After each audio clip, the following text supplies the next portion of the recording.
Meu nome é Wesley Valentim, este é o canal Pra Que Fazer Isso? Então vamos, 1, 2, 3, 4, vai!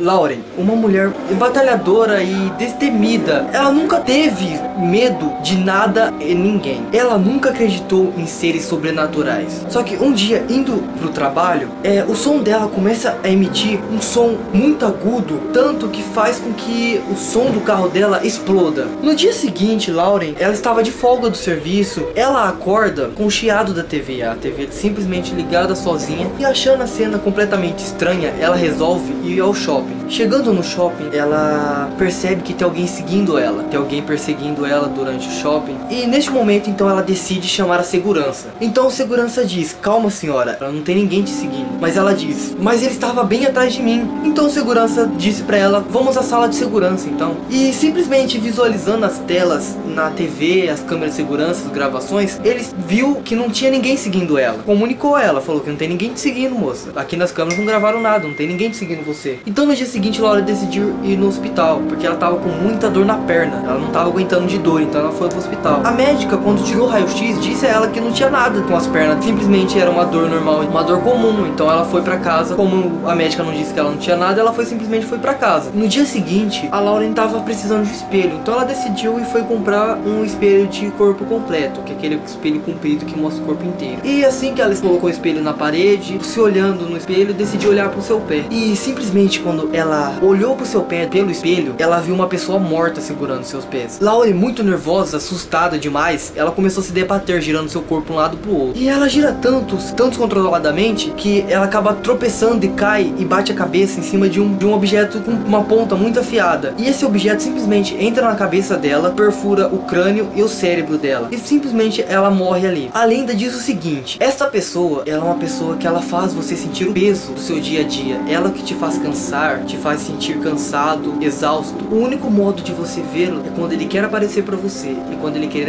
aparecer pra você, você vai ver no espelho. Quando você ver essa pessoa no espelho, significa que é o sinal da sua morte, o último dia da sua vida. Como muitas doenças inexplicáveis acontecem, simplesmente não pode ser o seu corpo humano, apenas a alma sofrendo ataques de um mundo sobrenatural.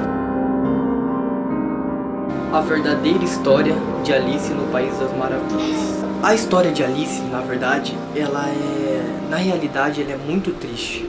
Ela é bem triste, na verdade. Lembre-se que conto de fadas, eles são adaptações de histórias de terror. São antigos lemas que foram adaptados com livros e que foram adaptados para as crianças de hoje em dia. Então, na verdade, naquela época, ter uma filha esquizofrênica era uma aberração, completamente fora do normal, era uma vergonha para a família. Então, os pais de Alice, naquela época, decidiram deixá-la num hospício, onde ela permanecia quase todo o tempo dopada. Ela ficava todo o tempo que ela estava lá, ela estava dopada por remédios. Naquela época, quando ela não estava dopada, ela simplesmente era violentada pelos funcionários daquele local. Ela tinha apenas 11 anos. Cada personagem, cada objeto do filme tem tudo a ver com a experiência e o desejo de Alice. O buraco em qual ela entra no País das Maravilhas, na verdade, é simplesmente a janela do quarto dela, no qual ela desejava sempre escapar por aquela janela, o quarto onde ela sempre ficou presa. Então ela sempre teve vontade de escapar pro mundo. O coelho branco, ele é aquele coelho apressado, aquele coelho agitado do filme. Pra ela, aquele coelho significava o tempo, aquele tempo que ela desejava que passasse o mais rápido possível. E é por isso que aquele coelho sempre estava com pressa. Ela queria muito que o tempo passasse rápido, para que ela pudesse ver a realidade, viver uma vida boa pra ela. O chapeleiro maluco, ele na verdade, ele era outro interno, outro paciente daquele hospital. Ele era o seu melhor amigo, alguém que deixava ela um pouco menos triste, tornava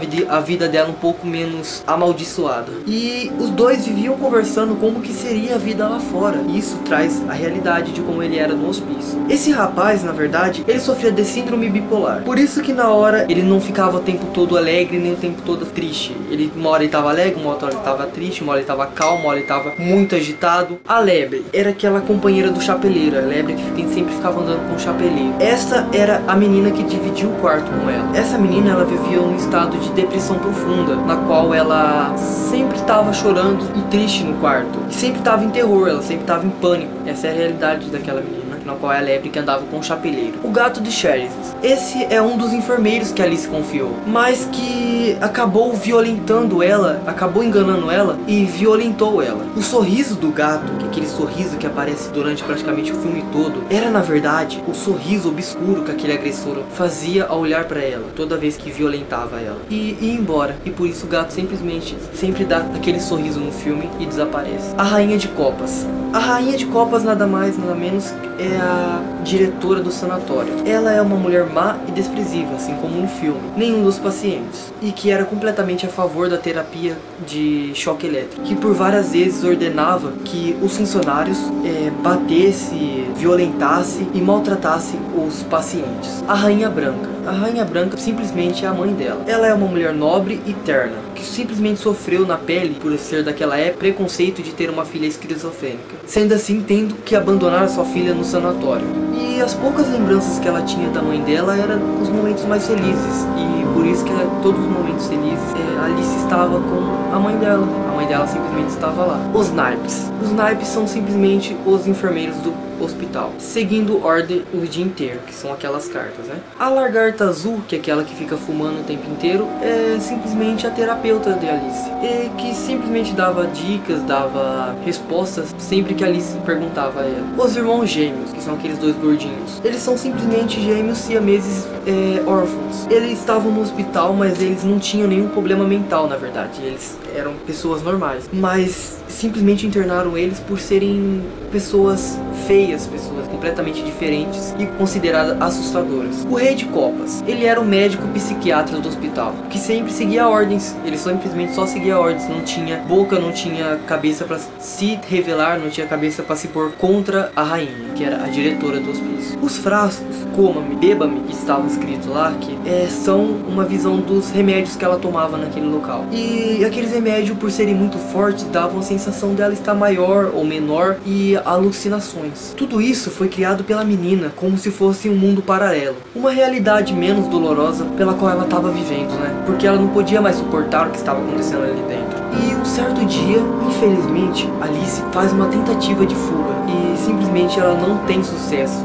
Os funcionários acabam pegando ela. E a diretora, completamente furiosa, ordenou que os funcionários batessem nela e aplicassem a terapia de eletrochoque. E após essa terapia, Alice ela se torna uma menina completamente agressiva, completamente violenta. O que faz com que a diretora acaba decidindo dar outro tipo de tratamento muito mais forte. Ela viveu por muito tempo em um estado de coma. Ela nunca mais viveu, nunca mais sorriu. E devido a isso, sem nenhum movimento, ela teve uma quantidade absurda de abusos durante essa época, que acabou, como ela foi muito violentada por muito tempo e muito brutalmente, ela acabou tendo uma hemorragia interna que causou sua morte. Hoje dizem que Alice vive neste sanatório. Ela vive caminhando por lá, se vingando de todos os funcionários daquela época estão mortos hoje, e são mortes horríveis. Uma das mortes mais horríveis que teve foi que encontraram um dos funcionários que, mortos dentro do sanatório, ele estava pendurado de ponta cabeça com um gancho fincado em seu cérebro, e com o sangue do seu corpo estava escrito: vou me vingar de todos, apenas o mal está aqui, tudo que eu aprendi foi o mal, e é isso que eu vou causar a todos que chegarem perto deste local estarei, todos que pensarem em mim e praticarem o mal, eu vou estar para mostrar qual é o mal de verdade. Alice se tornou então um conto. Essa foi a história de Alice. Então galera, esse foi mais um vídeo do canal Pra Que Fazer Isso. Não se esqueça de deixar o seu like, compartilhar, comentar. Então falou pra vocês, 1, 2, 3, 4, vai! Hello, hello,